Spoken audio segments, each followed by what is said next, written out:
Hello and welcome back to the channel, welcome back to the vlog, welcome back to the car, welcome back to Cornwall, welcome back to autumn. Yep, it's autumn in England and it is a sunny day. A very, very strangely sunny day after an entire week of, well, I was going to say rain, not really rain, just kind of a mist that settled on the land and got everything very, very wet. The sort of wet where you think, oh, it's not too bad. I'll go out in just what I'm wearing. Jeans and a t-shirt and maybe some sort of sweatshirt over the top. But wait, no, I'm suddenly wet. I'm wet all the way down to my bones. The actual, bits that run inside you. You know, made of calcium and everything. Anyway, that's not what I wanted to talk about. It is beautiful this way. We are going in a different direction. I need bits for science pieces. That's going to happen a lot with the way. The lane departure is going to go nutso because the roads are too narrow. There's a white line down the center of it. That's the collision because it thinks we're about to drive into a car. Oh my god. So this Japanese car that was made for Japanese cities, yeah, it's having a little trouble being in the Cornish countryside. It's just like, we're gonna die! No car, we're not. Otherwise this vlog wouldn't have been uploaded. Think about it, but not too hard. Yeah, what I wanted to talk about today was the donation system, because I've been giving it a little bit of thought. A little bit of thought. Some people look at the channel and go, hey, that guy's a YouTuber, he knows what he's doing. I really don't. I'm just making it up as I go along. And one of the things that I'm making up as I go along is the donation system. Now, under each of the videos, there is a link, and it's on the website as well. There's a big blue button on the website that links to Coffee, which you can click on. It's sort of like Patreon. You can do a single donation, and I think the amount in the little box is about $3 if you want to do that to help run the channel. You can do a recurring donation, but if you do that, please keep an eye on it and make sure you can still afford it. Obviously, you know, I want everyone to be okay. But here's the thing. It exists. You don't have to use it. You genuinely don't have to use it. It's one of those things you put in. It helps if people do, but I mean, if you can't or don't want to, then it's absolutely fine. Absolutely fine. Don't worry about it. I'm not going to think either way of anyone. There's an L plate on that lad. Don't want to get messed up with that. Anyway, so yeah, currently, if you go on Coffee and you look at the side of the screen, there is a monthly donation goal, and that gets reset at the end of every month. What does that mean? Currently, it's set to $150. Because that seems like, I mean, it's too much for a single person, but I guess if everyone got together, it wouldn't be impossible to reach. And I've said, hey, if you reach it, I'll put a vote up in Discord, and then, oh, some glass at the side of the road. Somebody got into an accident here. I just get distracted, sorry. Yeah, so I'll put a vote up in Discord, and you guys get to vote on the costume that I would wear in the next vlog, whether that's a Starfleet uniform or a Disney princess outfit. But I've been giving that some thought. That might not appeal to everyone, and $150 is quite a lot. Well, it is quite a lot, but not if I don't want to go around wearing a dress, because I don't trust you guys to do the right thing. I would quite happily wear a Starfleet uniform to go shopping. I would quite happily wear a Starfleet uniform in a supermarket, in a supermarché, buying une baguette. It would be absolutely fine. Maybe not so much as a Disney princess. So what I was thinking is change the goal. Reduce the amount of the monthly amount, and sort of knock it back to about $100, and then change the goal entirely and say, hey, if you guys collectively get over $100 in donations in a month, I will write and narrate a short story for you. And it would be, well, it'd be whatever I happen to be feeling about writing at the time. And you might say, hang on a minute, do you have any provenance? Do you have any history in writing stories? Why, yes. Yes, I do. sit back and let me regale you with a tale of my youth. You see, when I was in school, it sucked. No, that's it. That's the whole story. One of the worst lessons was English. I hated English, and I realise now that I didn't hate English. I quite liked English. I like story writing. I'm going to slow right down, do a little overtake. So yeah, I quite liked English.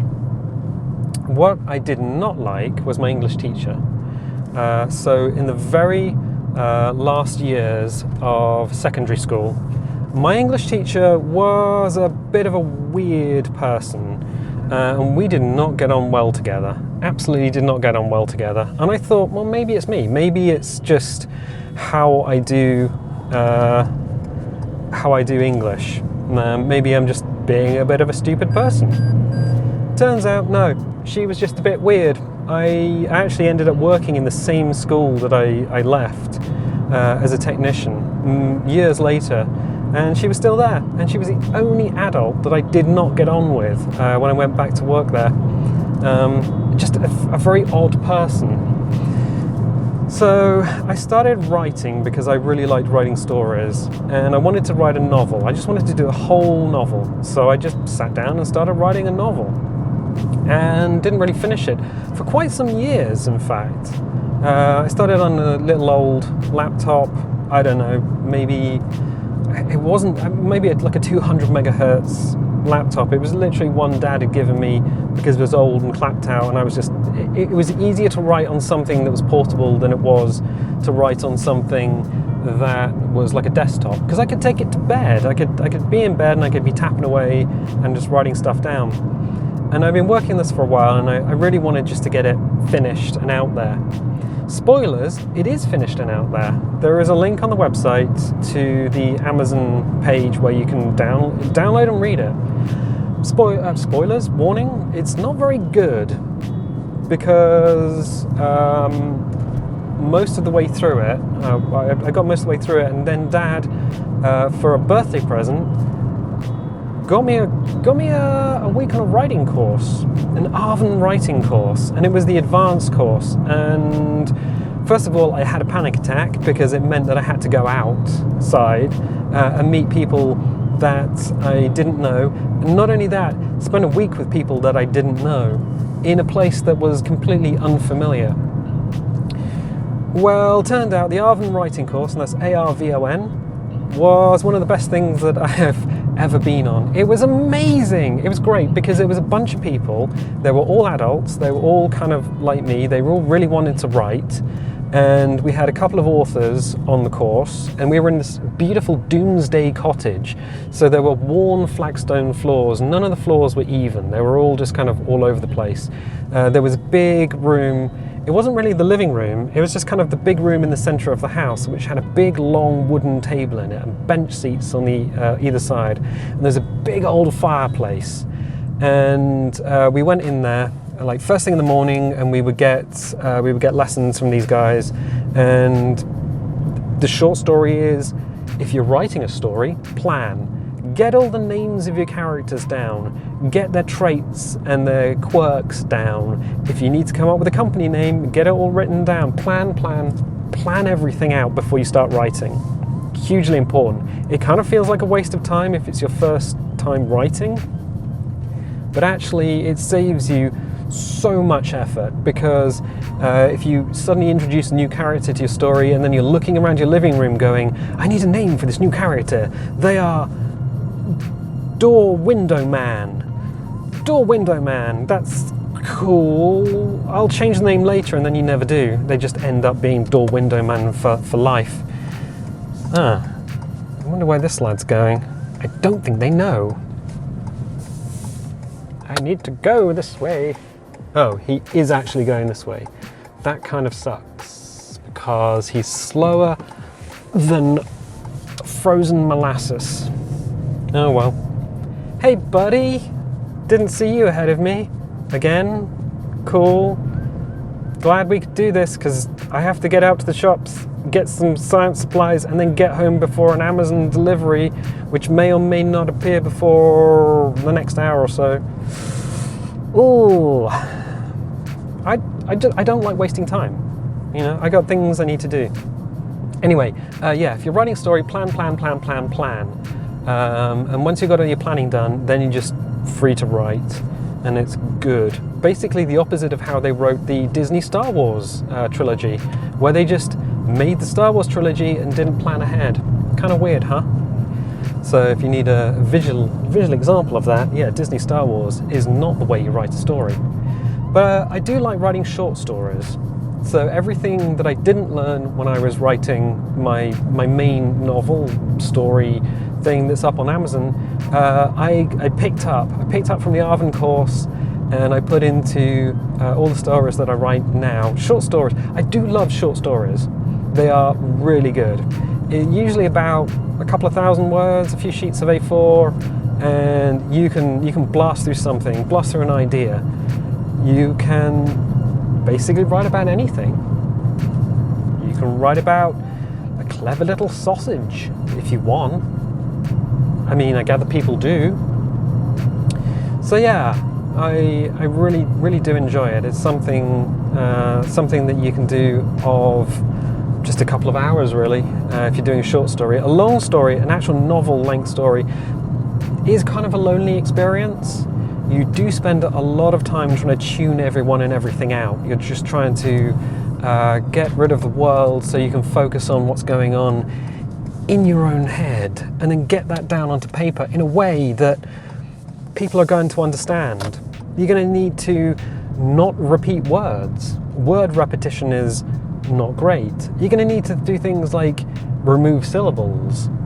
I mean, don't use words with lots and lots of syllables because it makes it hard for the reader to digest. Don't swear. Swearing on paper shouts at the reader. Even if it's a character saying something to someone else, you're really swearing at the reader if you are writing swears down. So limit those. And if it is your first novel, try and keep the romantic scenes to, romantic scenes. Don't go hard with the lovemaking, especially if you're not that confident as a writer. We were given an example during the Arvin course, and oh boy. So one of the writers said, hey, the worst thing you can do if you're a novelist, we did the same thing. I didn't know where he was going. The worst thing you can do if you're an aspiring novelist is to write a manuscript and then give it to another novelist. They don't have time to read it. They're writing their own stuff. But someone did that to one of the tutors on our course, one of the novelists on our course, and he said, "Yeah, so I've got this example of kind of bad writing, and it's a scene. It's a lovemaking scene, and this is everything you shouldn't do. It's embarrassing, but I'm going to read it to you." And I was just like, "Oh, buddy." Oh no, and we had like 10 people, there were 10 adults, 10 people on our course, and everyone in the room was straight up cringe. Didn't need to be in the story. What this guy had written just didn't need to be in the story. It was so bad. And that was read out and as an example of what not to do. So yeah, don't do this, especially if it's your first story, just avoid it. So there are things to avoid. Keep things short, keep things sweet, and don't repeat words, and don't get too gooey in your first novel. That's basically it. Excellent, so we've made it most of the way where we need to be. Got some traffic lights and a bunch of stopped cars.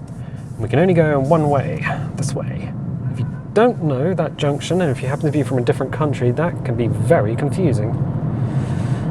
British roads can be a little confusing. They do like to put lots of things down and arrows, and honestly, if you live here, it's fine. But if you actually look at it rationally, it can get super weird. nothing to do with writing, just everything to do with observing everything outside of the car right now. Anyway, yeah, so that's it. Want to change the donation system. If you guys are up for it, that's what we'll do. If you're not up for it, if you want the costume system, then I'll tell you what, I'll just leave it as is. We're not going to do both. No way, no way, no way. One or the other. If you have any thoughts or feelings strongly either way, obviously let me know. I can't read you guys' minds, so if you have an opinion, leave it in the comments. Absolutely, 100%. Yeah, I think that's about it. So we got these traffic lights. We're going to be here for a long time, which means I'm going to sign off. So if you like this vlog, definitely leave a little like, leave a subscribe. If you do subscribe, click the little bell because that'll give you notifications when videos go live. If you don't want notifications, but you do want to be subscribed, that's absolutely fine. Don't click the little bell, and I'll tell you what, I'll catch you next time.